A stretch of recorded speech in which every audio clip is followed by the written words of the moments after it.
William Ruto has today announced a 12% increment in minimum wage and a further 15% for those in the agricultural sector. Now, speaking during the 2026 Labor Day celebrations in Vihiga County, the president stated that this move is set to ease the cost of living. I'm Fatma Chidagaya. Welcome to K24 This Week. And in case you missed it, here's a recap of the Labor Day celebrations today. Labor Day, a national moment set aside to honor workers, has once again been used as a platform for major policy announcements. This year's celebrations, held in Vihiga County, mark a departure from last year's event, which was staged at Uhuru Gardens in Nairobi. In both instances, President William Ruto used the occasion to outline his administration's economic and labor priorities. The clearest shift between the Labor Day addresses is in emphasis. This year, the headline announcement is a 12% increase in national minimum wage, alongside a 15% adjustment for agricultural workers, marking a direct intervention on earnings. By contrast, last year's speech did not feature wage adjustments of this scale, instead focusing on structural reforms such as taxation, credit access and savings mobilizations.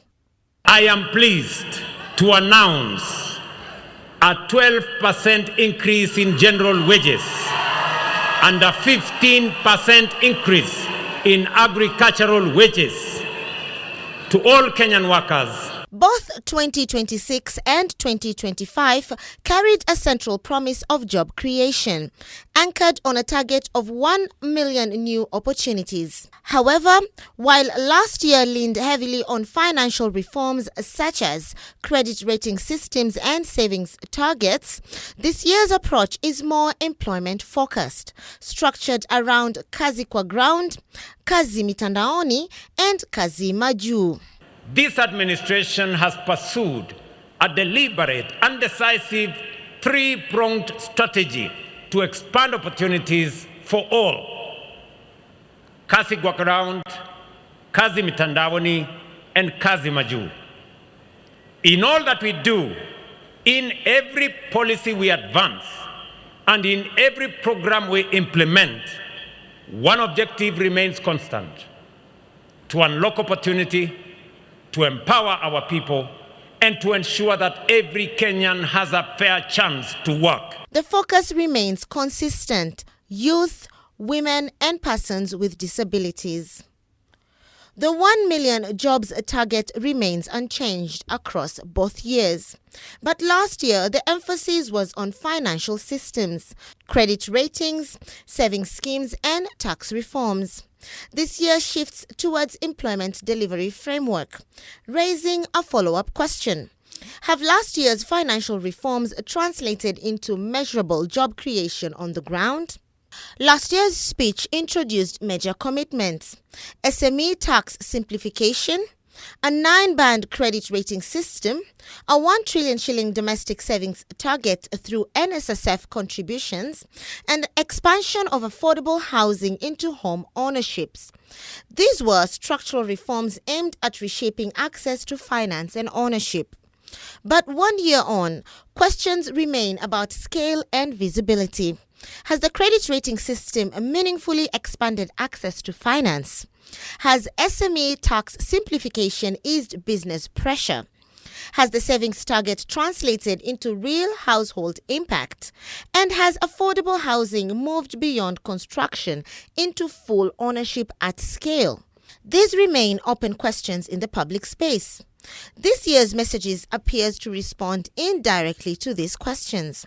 In Vihiga County, the government points to ongoing housing delivery, infrastructure works, and market construction as evidence of implementation. More than 273,000 affordable housing units are under construction across the country, and over 9,000 have already been completed, and we are handing over to deserving families.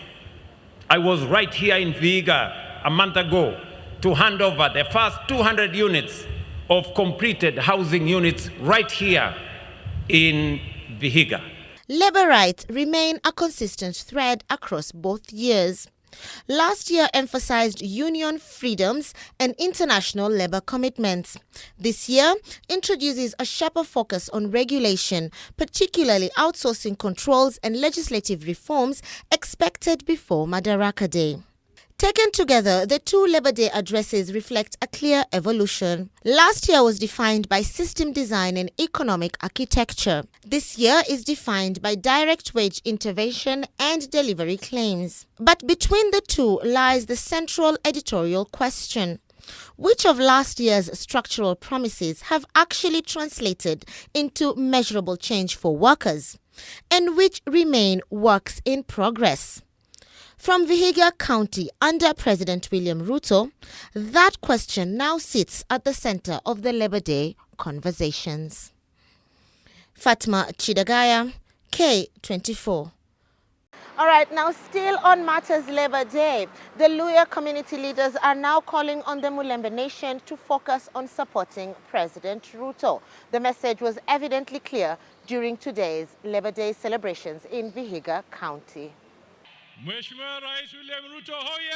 The direction of a community whose unity has always been elusive took center stage during the Labor Day celebrations. For the first time, the celebrations of Labor flew from the cold and flooding city of Nairobi and landed in the rocky hills and plains of Vihiga. The celebrations going to Western seemed to be strategic, following President William Ruto's planned development tour of the region. Just a month after his last tour, what political analysts say is aimed at undoing what the Linda Mwananchi team did in the region.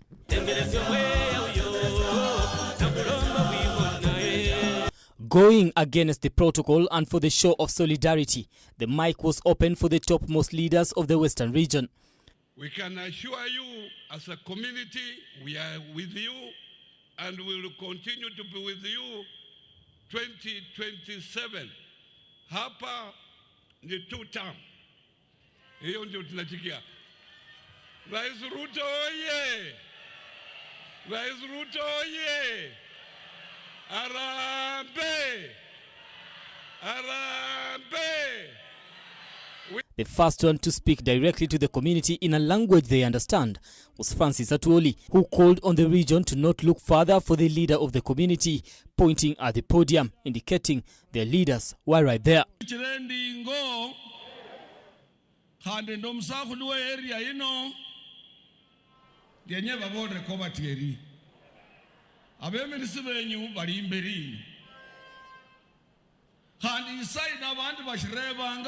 Injirena kulonde ko irahare Mudranga Kudinenda abandi ababofu bashirebanga nukutiye Ndiye nyokubabora wa munyado kutirira nuwo murundu kuliya Abana befi aba banyado kurechera amarechero kabwe wo murundu kuliya No mwana omurundu uno share haretawe Norlano nobra kabsabe tinule uwe Kunya no kutie shiroko bukulo murundu kwa kurukeshi aloshi no kumulonda huo mulonda siru. He stresses the community is behind William Ruto's re-election, signaling for the Mulembe Nation to support the two-term brigade.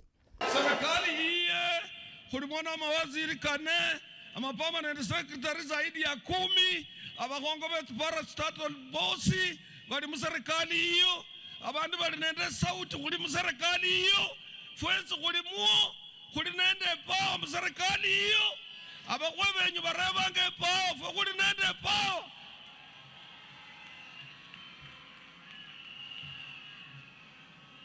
manyego two-term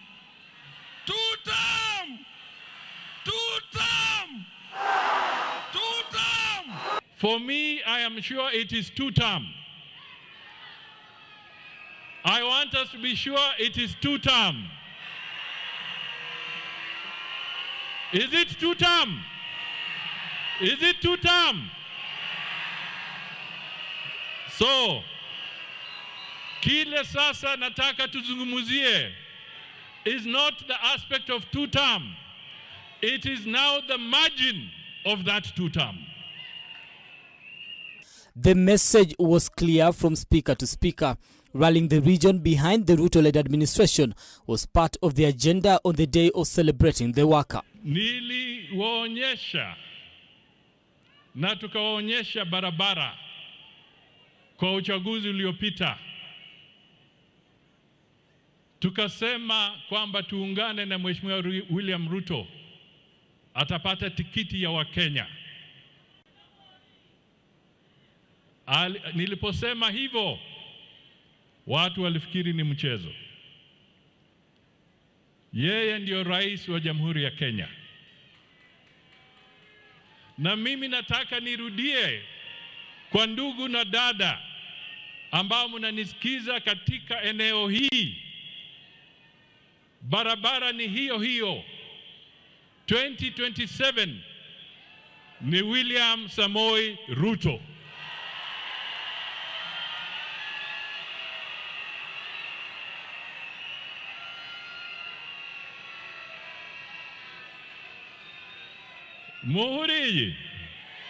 Muhuri. Yani nembora kumulusha. Yesu yare nabakonyi bebe 12. As the president settles for his tour of the region, he meets a mobilized crowd singing two-term to his face. Whether that can be translated to the votes is a subject of wait and see, with Musalia Mudavadi raising concerns about the numbers of IEBC. Hatutaki two-term ambaye mtu ataenda kwa petition. Tunataka two-term ambaye itapitia kwa debe, voted by the people with a resounding majority, ili tuende mbele kama Kenya. And I know we can do it. Na watu wa eneo hii, I urge you, when I look at the figures ya wale ambao wamejiandikisha kwa hii voter registration, as you speak two-term, the truth is tulienda slow kwa mambo ya voter registration.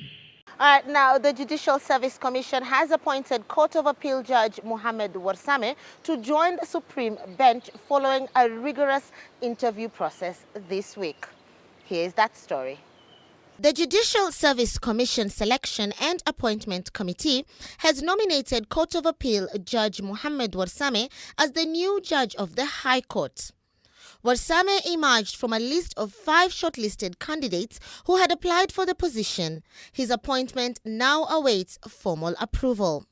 Sources indicate that Warsame had also reached out for support from senior state officials, including President William Ruto, as part of efforts linked to his consideration for the role. Earlier, Warsame faced scrutiny over past decisions and his conduct while serving as a commissioner within the JSC, issues that were revisited during the selection process. You told the judge that he had been found culpable of misconduct, and your back and forth went until Justice Ojwang said, "Give me a break." And then he looked the descriptions that are coming out from the public, that you're combative, that you're a bully. Is this something we should be afraid of if you come to the Supreme Court? How will I know? Because I have not seen the video, unless you know you are the one who is putting to me, and at least as to be fair to me. Yes. And I don't know those things which you're talking about, and unless it is brought to my attention. The position became vacant following the retirement of Justice Mohammed Ibrahim, who had served as a judge for several years. During previous JSC proceedings in 2013 and 2023, Warsame was also linked to internal disagreements within the commission, particularly involving fellow commissioners and administrative decisions. You were on a platform in a public place where you said these exact words. But I know when I retire from the judiciary, I want to be governor here. The governor then followed up and confirmed, yes, when I finish my term, Justice Warsame will be the next governor. Now, if I, Njoki Ndung'u, was to go out there as a Supreme Court judge and say in a public place that I will be the next governor of Nairobi, I can assure you it will have impact not only on myself, but on the court, because we are the last court, we are the political court. This is the answer. And it is within the right of judges to make certain comments, provided it doesn't affect their responsibility as judges. And I said when I retire from the judiciary, I didn't say I'm coming to be a next governor. And you know, the governor of Mandera said after I retire, and that is 2032. So there's no problem. Maybe I will want maybe one day to become a governor of Mandera if my people call me. Some candidates who appeared before the committee also raised concerns about transparency and fairness in the recruitment process, calling for stronger accountability within the JSC. Among those who appeared before the committee was Francis Duyot, who defended his record, focusing on judicial integrity and commitment to fair justice delivery. The committee is expected to finalize its report before forwarding the name for formal appointment, after which the High Court will officially have a new judge. Former nominated Senator Gloria Orwoba was this week at it again at the center of controversy after she attempted to regain entry into Parliament. Brian Amwai with more. The National Assembly was once again the center of high drama this Wednesday.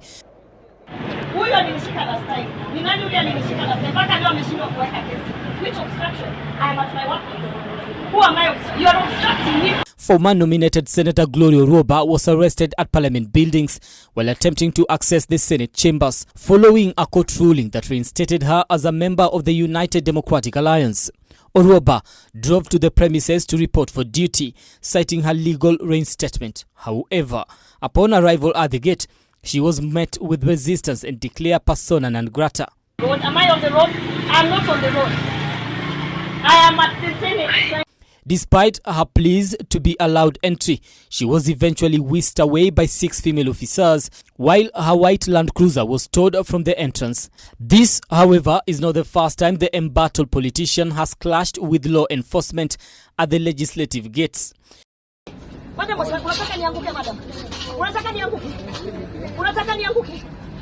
In August 2025, Orwoba attempted to force her way into the Senate shortly after her replacement Consola Tanabwire Wakubi had been sworn in.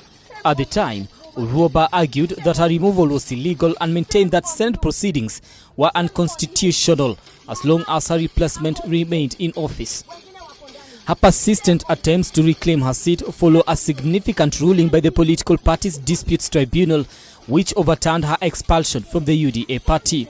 In that August 2025 decision, the tribunal declared the party's move unlawful and illegal, citing a disciplinary process that was both unprocedural and unfair.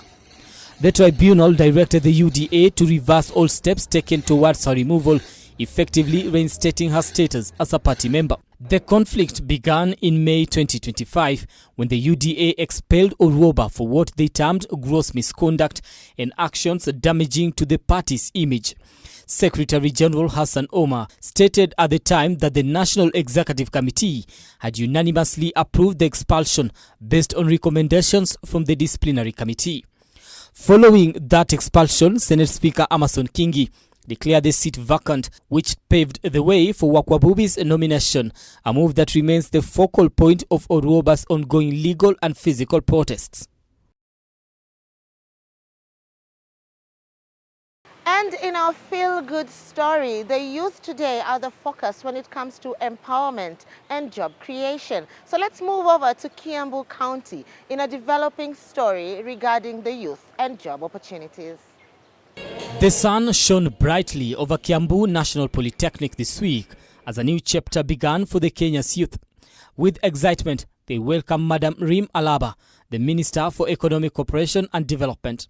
Alaba was there to witness the future by touring the brand new state-of-the-art Industrial Mechatronics Center of Excellence, a gleaming hub of high-tech machinery and innovation. We have achieved a great progress on introducing the dual vocational system training here, especially with the centers like these. So I'm very excited to hear more about how it is, how your experience is when it comes to the day-to-day. life, and we have this Kiambu National Polytechnic Center here as one of the centers of excellence. Germany very soon to do a vocational training in hospitality, and they only learn German, some of them for 8 or 9 months, and they speak really a fantastic German. I was deeply impressed. So because I remember that approximately 2 years ago, or probably 3 years ago, the Polytechnic's Chief Principal Sami Waititu thanked the national government and the Minister of Education for their unwavering support in building the center.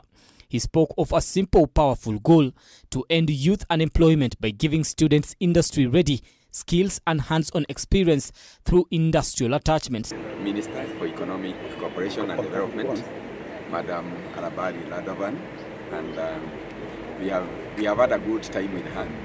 She has spent with us more than 1 hour, and we are very grateful. It is the German government and her ministry that has funded this project, and they have not just funded the project, they have also sponsored many other programs. We have partnerships with Bamberg School in Germany in industrial mechatronics, and we now have another one with Adding School and the Huga Bayern for the hospitality workers. These young men and women who am excited by their proficiency in Germany. Alongside the minister were German Ambassador Sebastian Groth and John Tuwei, who represented PS Dr. Esther Muoria. Brian Amuai, K24, Nairobi. All right, and that's all we had for you lined up today on K24 this week. Remember, same place, same time next week on Friday. From me and on behalf of the K24 crew, we wish you a happy Labor Day.